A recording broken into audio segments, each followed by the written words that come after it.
जय गुरुदेव। और दोस्तों, मेरे चैनल से सावर मंत्र में आपका एक बार फिर से हार्दिक स्वागत है। इसलिए वीडियो को आप पूरा देखना, ठीक है, अंत तक इसको देखना।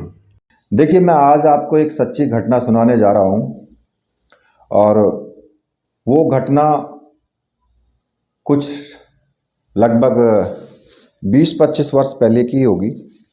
और देखिए, ये घटना आपको सोचने पर मजबूर कर देगी, सावधान करेगी आपको, शायद थोड़ा आपको डरा भी देगी। और इस घटना को अपनी आँखों से मैंने देखा, लेकिन जब शायद मैं बहुत छोटा होने की वजह से इसे समझ भी नहीं पाया था। एक बात तो तब भी अनुभव में आ गई थी कि भाई डर होता है और हमारे जो दृश्य हैं वो जगत से परे हैं, कुछ ऐसी चीज़ें हैं, एक नई दुनिया है कोई। लगभग ये 25 से 30 वर्ष के पूर्व की बात है। शहरों में तो अच्छी बसावट हो गई थी, लेकिन आसपास के जो गांव थे, जैसे विशेषकर नदियां वगैरह होती हैं, जंगलों के आसपास के क्षेत्र तब भी सुनसान और रहस्यों से भरे हुए ही थे। ऐसे ही एक जंगलात क्षेत्र में पहाड़ी काटकर सुरंग बनाई जा रही थी, जिसके मुख्य जो अभियंता होते हैं वो अभय प्रताप सिंह थे। अब युवा इंजीनियर थे, वो विदेश से पढ़ाई पूरी करके आए हुए थे, एक रजवाड़े से ताल्लुक़ रखने वाले थे। और अभय अपने नाम के अनुरूप ही वो निडर भी थे, साहसी भी थे, और या कहें कि दुस्साहसी प्रकृति के थे वो। और इन जंगलों के विषय में आसपास की जो जनजातियां थी उनमें माना जाता था कि यहाँ आज भी डायने तंत्र साधना में रात्रि में जो है वो भली प्रकार से विचरण करती हैं, और चुड़ैलें जो थी वो अपना शिकार खोजा करती हैं यहाँ पर। उन जंगलों में जो है अभय प्रताप कभी कभी आधी रात तक भी साइड पर रुक जाया करते थे। उन्हें वहाँ के लोकल स्टाफ ने समझाने की बहुत कोशिश की, साहब आप शहर से हैं, बाहर पढ़े लिखे हैं, आपके लिए ये सब चीज़ें मनगढ़ंत भले ही लगें, लेकिन यहाँ सैकड़ों सालों से चली आ रही जो चीज़ें हैं वो भयानक सत्यता है। वो आप कम से कम कुछ लोगों को तो साथ रखा करें। अपने जो अर्दली मनोहर की इस बात पर अभय को मानो हंसी आ गई, और मतलब कि उनकी हंसी नहीं रुकी, और हंसते हंसते उन्होंने देखा कि मनोहर के चेहरे पर चिंता कम और डर ज़्यादा था।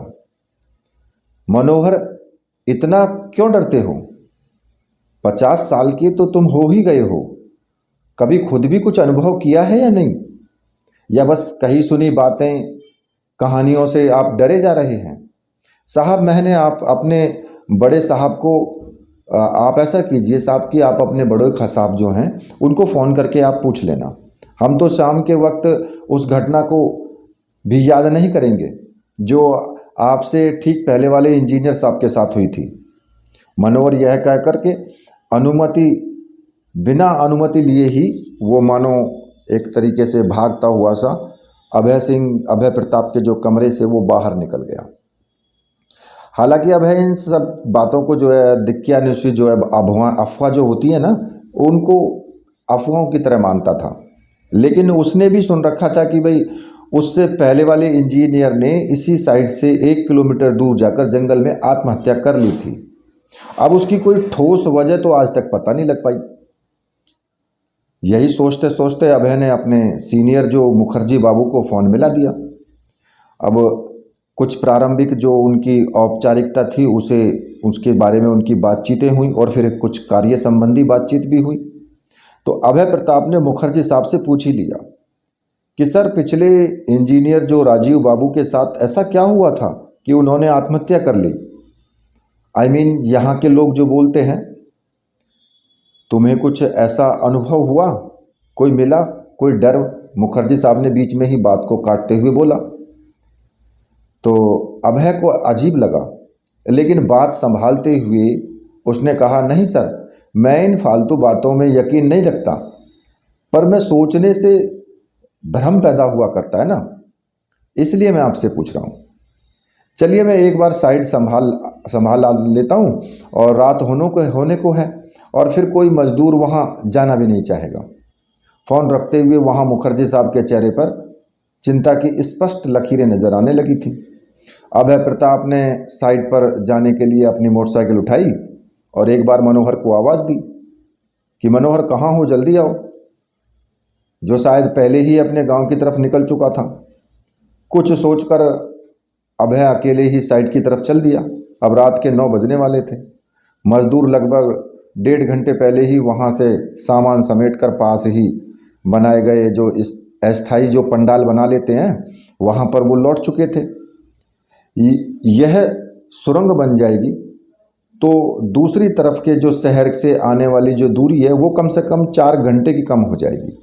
अब यह सोचते सोचते जो है वो बाइसिकल पर अपनी पर एक तरफ खड़ी करके और पैदल ही वो साइड की तरफ चल दिया।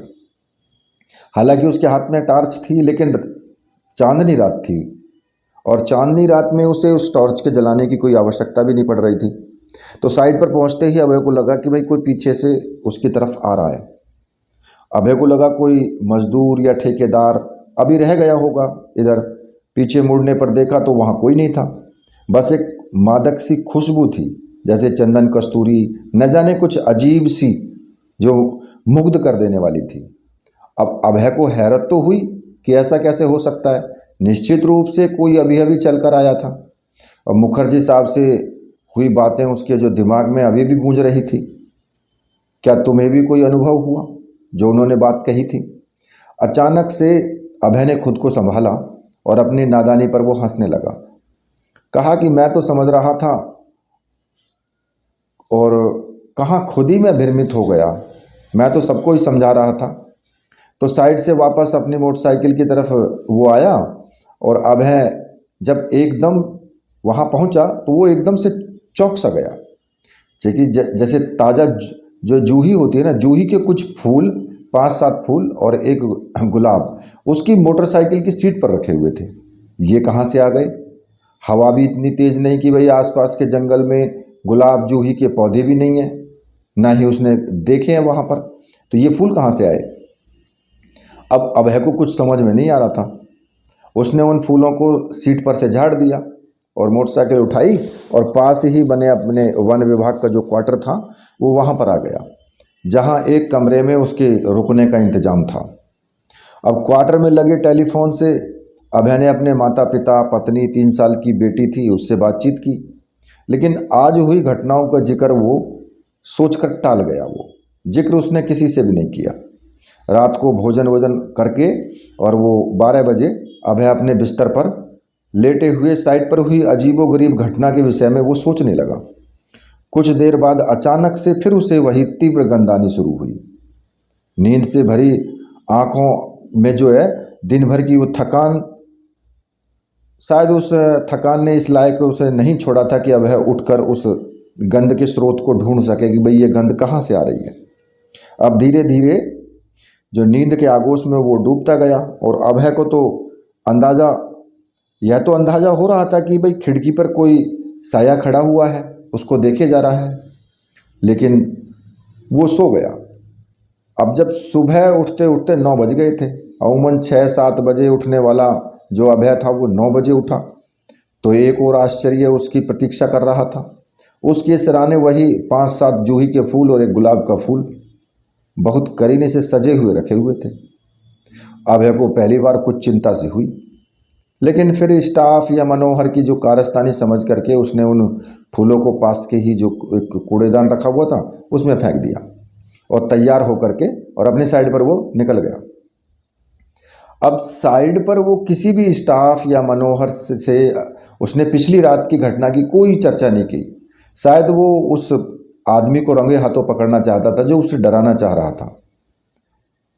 और दोपहर की चाय का वक्त हुआ तो सारा स्टाफ, मजदूर सब पेड़ों के नीचे सस्ताने लगे। आज सबको अभय प्रताप का व्यवहार अजीब सा और बदला बदला सा लग रहा था। मनोहर ने देखा अभय की आंखें भी कुछ अलग और ऊपर चढ़ी हुई सी लग रही थी। साहब कल रात सोए नहीं क्या? मनोहर ने पूछ ही लिया। तो हाँ में जवाब दिया। तो ये जो अभय बोले कि हाँ, तो ये तुम्हारी कारस्तानी है मनोहर। मुझे समझ जाना चाहिए था कि तुम मुझे अपनी कहानियों पर यकीन दिलाने के लिए ऐसा कुछ भी करोगे। वेल डन, अब तुम्हारा जो प्रयास है वो अच्छा है, अभय बोले जा रहा था। और मनोहर बस उसकी आंखों को पढ़े जा रहा था जो पथरा सी गई थी। अब चाय का ब्रेक कुछ 30 मिनट का हुआ करता था, जिसे मजदूर स्टाफ जो था वो 45 मिनट तक खींच दे देता। और ये होता भी है कि भाई 40 मिनट का होता है, 45 मिनट 50 मिनट मजदूर लगा ही देते हैं। अब ऐसे में अभय प्रताप सिगरेट लेकर के और कुछ जंगल की तरफ चला जाया करता था।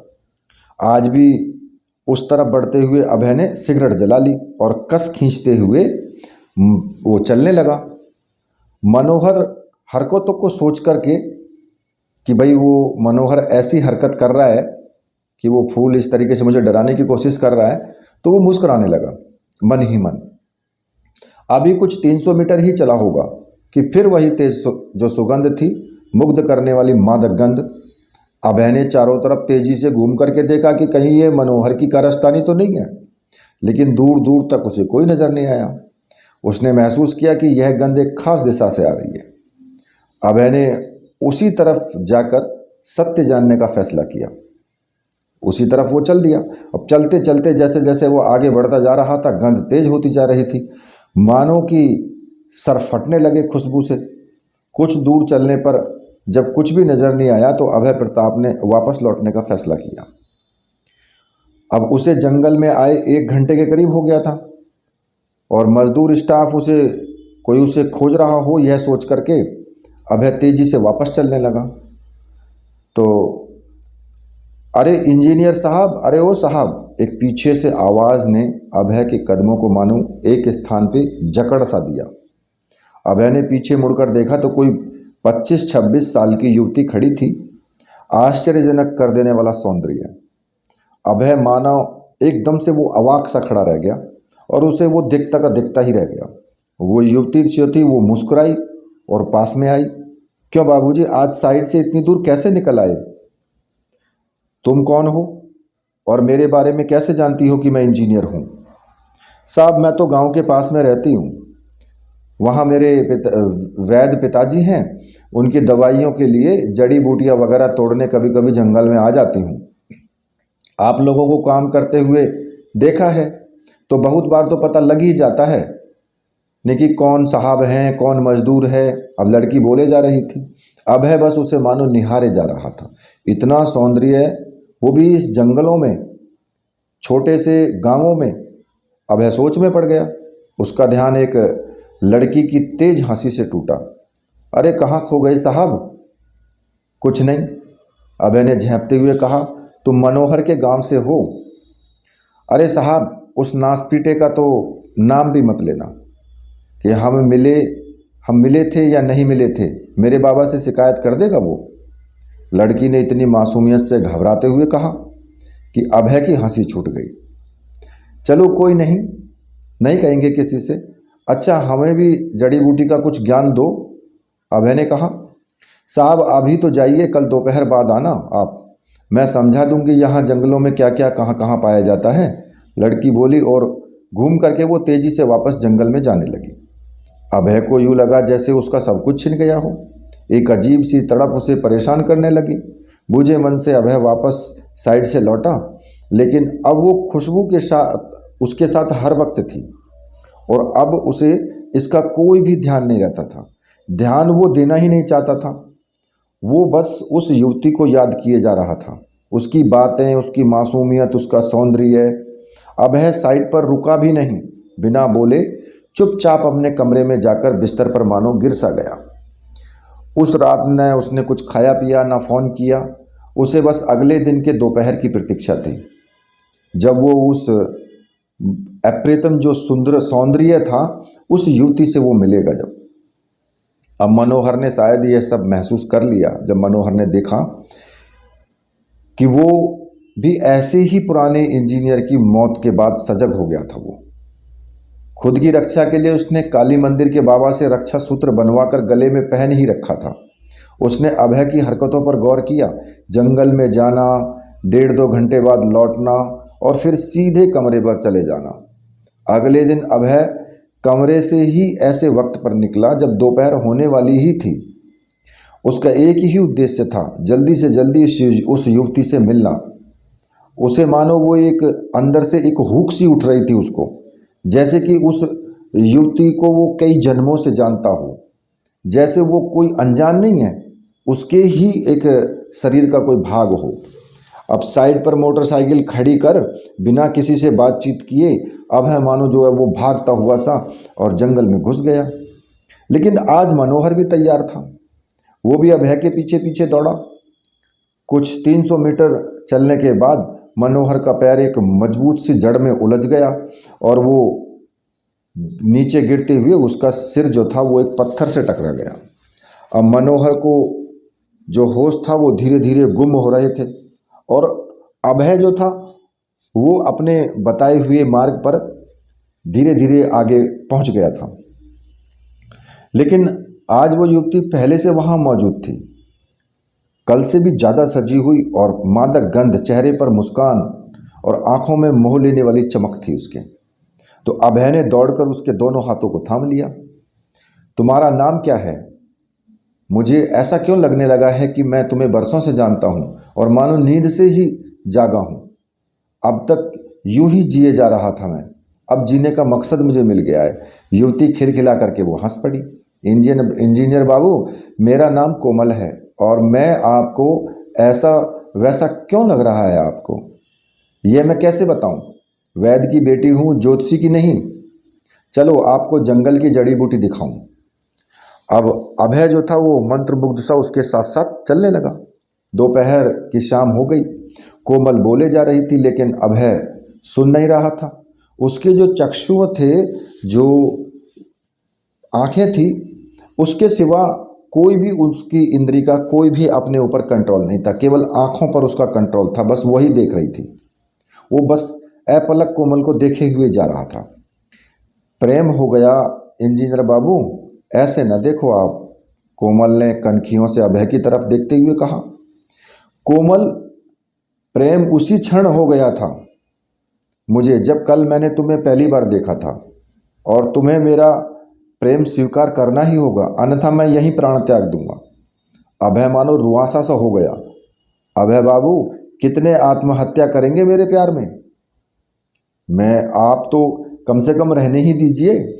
कोमल के चेहरे पर अब मासूमियत नहीं, रहस्यमयी मुस्कान खेल रही थी।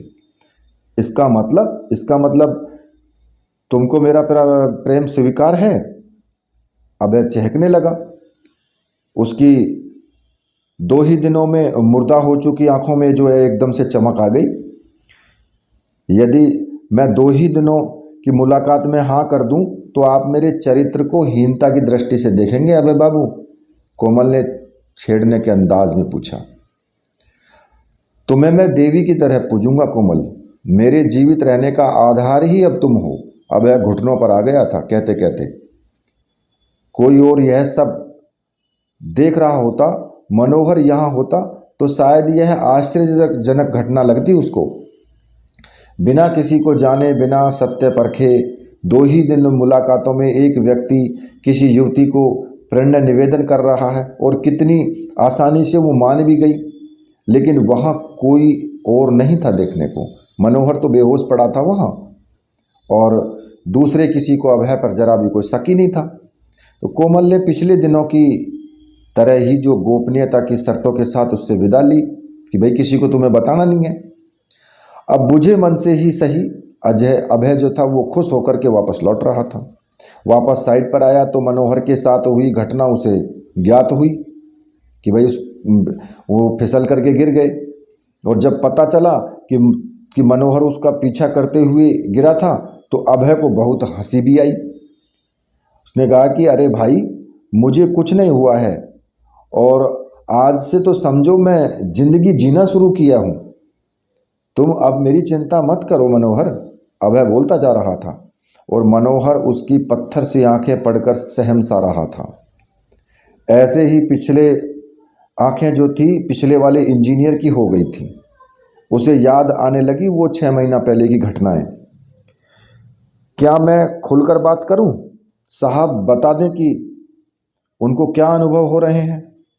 मनोहर सोच ही रहा था कि अभय ने टोकने के अंदाज में कहा, मैंने बोला ना मेरे बारे में मत सोचो, और पिछले इंजीनियर की जो बातें थी उनको याद कर रहे हो क्या? अब मनोहर के अब पसीने छूटने लगे कि साहब को कैसे पता मैंने क्या सोचा। साहब अब अपने काबू में नहीं रहे हैं। सोचते सोचते मनोहर उठा और गांव की ओर निकल गया। अगले दिन उसने पत्र भिजवा दिया कि वो अब काम पर नहीं आएगा, कोई दूसरा अर्दली आप ढूंढ लीजिए। खैर, अभय के जीवन में मानो अब नए पंख लग गए थे, जिस पर वो कोमल के साथ पूरी तरह अलग ही दुनिया बसाने के ख्वाब बुनने लगा था। अब धीरे धीरे दिन बीतने लगे। अभय रोजाना जंगल में दोपहर में जाता और शाम बाद लौटता। बहुत खुश दिखता था, लेकिन आंखें पत्थर हुए जा रही थी। वापस लौट आने के बाद भी उसके इर्द गिर्द एक तेज खुशबू रहा करती थी, जो अब अन्य लोगों या मजदूर वगैरह को भी महसूस उसको करने लगे थे। घर बात किए हुए भी उसे 3 हफ्ते हो चुके थे। उसे अब सिर्फ कोमल ही चाहिए थी। वही उसका जीवन थी और वही उसका सब कुछ। एक दिन जब वो जंगल में उस स्थान पर गया जहां रोजाना कोमल मिला करती थी, तो वहां एक वृद्ध कुरूप औरत बैठी हुई उसको मिली। बदबूदार झुर्रियों वाला शरीर, लंबे काले सफ़ेद बाल और आंखें ऐसी गहरी सी जिनको देखने से डर लगे।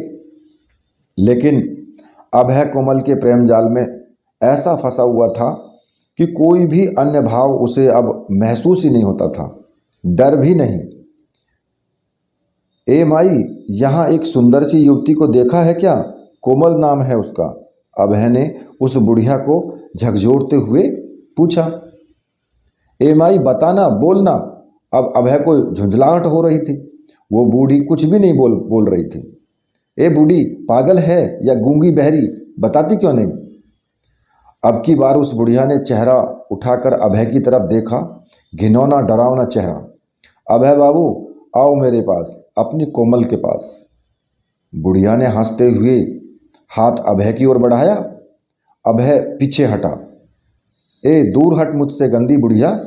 बुढ़िया उठी और एकदम से जवान देह में परिवर्तित होकर कोमल के रूप में आ गई। अभय के आश्चर्य का ठिकाना न रहा।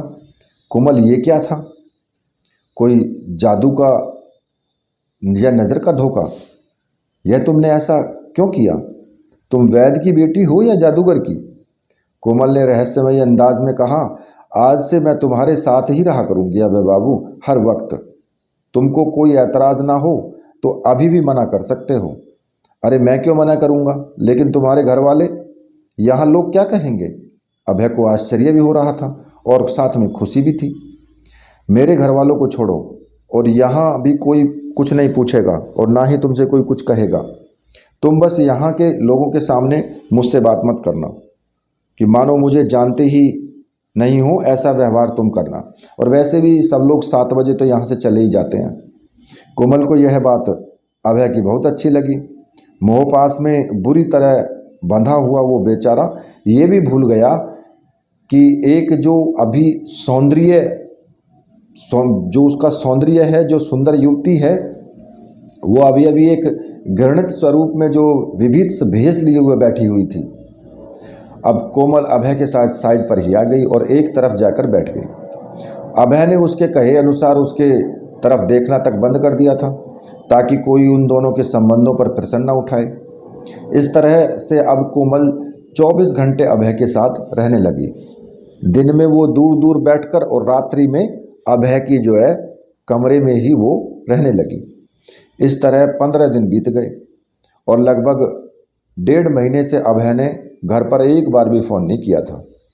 घर से जब भी फ़ोन आता था तो काम का बहाना बना करके 1 मिनट में वो फ़ोन काट दिया करता था। और उसका यह व्यवहार जब घर वालों को खटकने लगा तो आखिर में उसके पिता ने निश्चय किया कि साइट पर जाकर वो स्वयं जाकर के अभय से मिलेंगे। अब अभय के पिता और जो मेरे ताऊ जी के अच्छे मित्र थे वो, और दोनों ही अपने रिटायर जीवन की जो शामें थे वो लोगों के अपने साथ में बैठ करके भजन आदि करके वो बिताया करते थे, जो मेरे ताऊ जी थे। तो मेरे ताऊ जी स्वयं भगवान शिव के परम भक्त थे, उच्च कोटि के ज्योतिषाचार्य भी थे। अब अभय के पिताजी ने ताऊ जी से आग्रह किया कि वो भी साथ में चलें, तो ताऊ जी सहर्ष तैयार हो गए और अगले दिन दोनों जीप लेकर के उस जंगल की साइड की ओर रवाना हुए। ये यात्रा अभय को बिना बताए की जा रही थी, लेकिन कोमल ने रहस्यमयी अंदाज में उसे पहले ही बता दिया था कि तुम्हारे घर से आज कोई आ रहा है, भोजन आदि की व्यवस्था करो और मैं दूर से देखूंगी, मेरा जिक्र मत करना। दोपहर बाद लगभग 4 बजे अभय के पिता हनुमंत सिंह और ताऊ जी अभय के क्वार्टर में पहुंचे। उनको अभय सामने से स्वागत में आता दिखा, प्रसन्न, लेकिन 2 महीने में ही पहले का 80 किलो का वजन का वाला जवान आज लगभग 55 या 58 किलो का बहुत ही हल्का, मतलब जर्जर सा शरीर, आंखें किसी मुर्दे जैसी, नाखून बड़े हुए, देह से अजीब दुर्गंध सी निकल रही थी और फिर भी वो प्रसन्न और अजीब सी मस्ती में। हनुमंत सिंह जी को जहाँ यह देख करके एक झटका सा लगा, तो वहीं ताऊ जी की तौरियाँ जो थी वो चढ़ गई। उनके नथनों में सड़े मांस और खून की बदबू आने लगी थी। ये क्या हाल बना रखा है अभय, पागल हो गए हो क्या यहाँ आकर? पिता के इस जवाब पर अभय एक तरफ देखकर अजीब सी हंसी हंसने लगा। हाँ पिताजी, प्रेम में पागल, इस स्थान से प्रेम सा हो गया है। ताऊ जी ने चारों तरफ नज़र घुमा रहे थे ताऊ जी, क्योंकि वो तो एक ज्योतिषाचार्य थे और कुछ तंत्र मंत्र भी उन्होंने सिद्ध किए थे, लेकिन उनको वहाँ कोई दिख नहीं रहा था। किनारे खड़ी कोमल भी नहीं दिख रही थी। वैसे भी कोमल किसी को नहीं दिखा करती थी, वो अभय के सिवा ही केवल अभय को ही दिखा करती थी।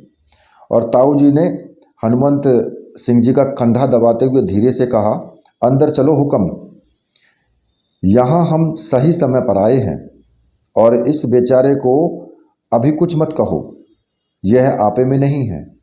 ताऊ जी के इशारे पर तब चुप हो गए थे हनुमंत सिंह जी, लेकिन उनकी आंखों में आंसू झलक आए थे अपने बेटे की हालत पर।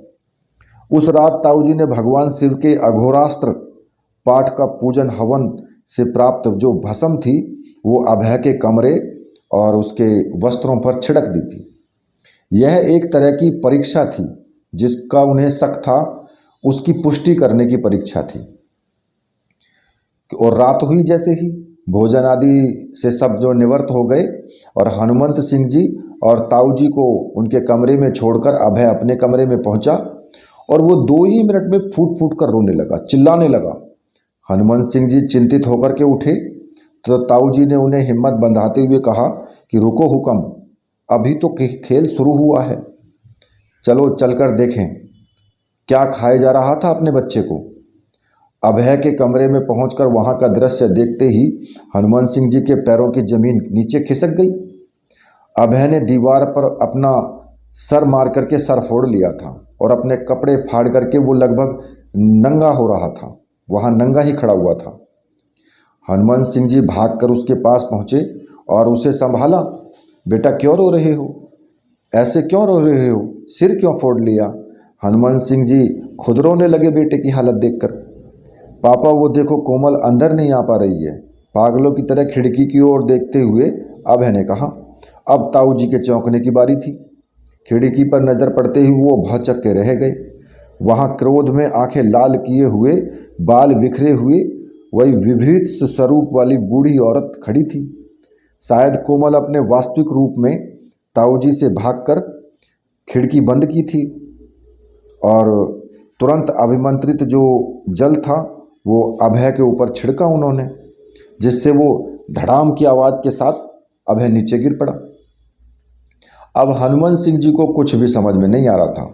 उसके सामने उसका बेहोश बेटा पड़ा था, उसके सर से खून बहे जा रहा था। और देखिए होता भी है, अब किसी का बेटा हो इतनी मुसीबत में हो तो वो पिता कैसे सहन कर सकता है। अब पंडित जी ये क्या हो रहा है मेरे अभय को? हनुमंत सिंह जी ने आंसू पोंछते हुए ताऊ जी से पूछा। ताऊ जी ने कहा, देखो हुक्म, यह जो भी है मेरे वश के बाहर की समस्या है। मैंने रोक भले ही दिया हो, लेकिन अभय को इससे हमेशा के लिए छुड़वाना मेरे वश का नहीं है।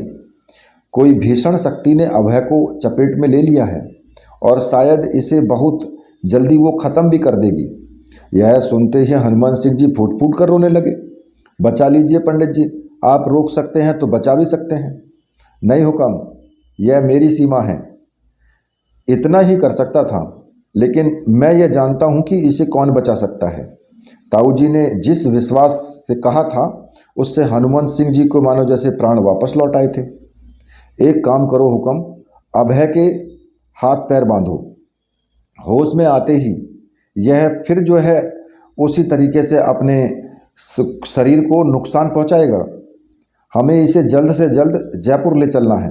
मेरे छोटे भाई के गुरुदेव ही मेरी नज़र में इतने सक्षम हैं जो इस बला से अभय का पीछा छुड़वा दें। ताऊ जी के ये कहते ही हनुमान सिंह जी ने अभय को बांधना शुरू कर दिया। ताऊ जी फिर से आसन लगाकर पूजा में बैठ गए ताकि रास्ते में कोई व्यवधान या बला, कोई किसी प्रकार की परेशानी ना हो और अभय को सुरक्षित अपने छोटे भाई के जो गुरु थे उनके यहाँ पर वो पहुँच सकें। लगभग सुबह जो था लगभग 4 बजे अभय की जो बेहोशी की हालत में उन्होंने जीप में उसको डाला और वो वहाँ से रवाना हो गए जयपुर के लिए। और ताऊ जी के छोटे भाई के घर यानी हमारे घर पिताजी को जो है रात को फ़ोन किया गया था कि समस्या बहुत भारी है, गुरुजी को घर बुलवा लें। मैं कोई 5-6 साल का ही था उस वक्त और जो हुआ वो ऐसे था कि सुबह उठकर तैयार होकर हम स्कूल पहुँचे, वापस आए तो गुरुजी घर पर बैठे हुए थे। कुछ भी न समझते हुए भी गुरुजी के पास बैठना मुझे बहुत अच्छा लगता था। लेकिन आज माहौल कुछ अजीब सा था। कुछ अनजान लोग भी थे वहाँ और ताऊ जी भी थे। सब गंभीर थे और गुरुजी मंद मंद मुस्कुरा रहे थे। मुझे सीधे आदेश मिला कि कमरे में जाऊं और मम्मी के पास जाकर बैठ जाऊं और वहां दरवाज़ा बंद कर लूं। मैंने जाते जाते मैंने देखा कि एक पागल सा आदमी बंधा हुआ था। यह वही अभय प्रताप सिंह था।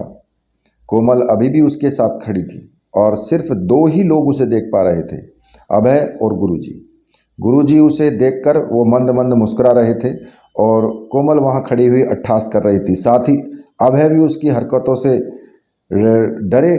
हनुमान सिंह जी ने गुरुजी के पैर पकड़ लिए और फूट फूट करके रोने लगा। बाबा जी ये क्या हो गया मेरे बेटे को? बाबा जी मुस्कुराते हुए बोले, जवानी में गलती कर दिया करते हैं युवा, आपके बेटे ने कुछ ज़्यादा ही बड़ी गलती कर दी। गुरुजी कोई लड़की का चक्कर है क्या? हनुमान सिंह जी ने पूछा। हाँ औरत ही है, उधर कोने में खड़ी हंस रही है। गुरुजी खाली पड़े कोने को देखते हुए बोले, औरत कहाँ? बाबूजी हमको कोई नहीं दिख रहा है वहाँ पर, कोई भूतनी है क्या? जबकि अब की बार ताऊ जी ने सवाल दाग दिया। नहीं भाई, भूत वगैरह होता तो ऐसे ही भगा देते, ये तो जरा चुड़ैल है और वो भी सिद्ध चुड़ैल। ताऊ जी गुरुजी की तरफ आश्चर्य से देखते हुए बोले, लेकिन वो अभय हंस क्यों रहा था?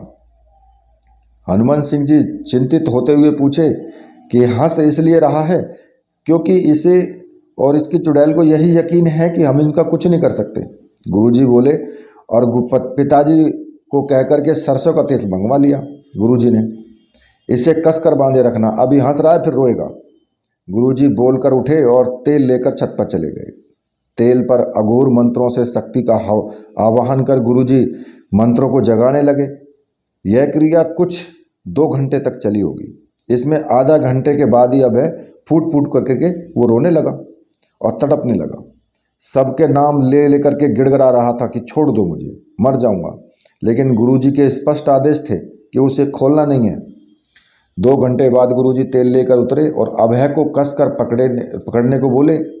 6 लोगों ने उसे कस करके पकड़ लिया। तब गुरुजी ने वह तेल उसके दोनों नथनों में, कानों में, आँखों में डाला। अचानक से पूरे घर में अजीब सी मांस जलने की गंध उठने लगी, धुआं होने लगा और जोर जोर से चीखता हुआ अभय एकदम से बेहोश हो गया। खोल दो अब इसे, यह ठीक है, गुरुजी हंसते हुए बोले। गुरुजी ने यह हंसते हंसते अचानक रोने कैसे लगा था? पिताजी ने पूछा। बेटा पहले ये इसलिए हंस रहा था कि ये बूढ़ा क्या बिगाड़ लेगा, लेकिन अब इसकी मासूका को दिख गया था कि अब ख़त्म होने का समय आ गया है। अब बिछड़ने के गम में दोनों रोने लगे थे। फिर गुरुजी ने बताना शुरू किया। यह चुड़ैल वहीं जंगलों में 100 साल पहले से रहती है और हर 4-6 साल में एक युवक को मार कर ले जाती है। अब इसका कल्याण होना होगा और अभय का जीवन अभी बाकी था, इसलिए यह सब हुआ।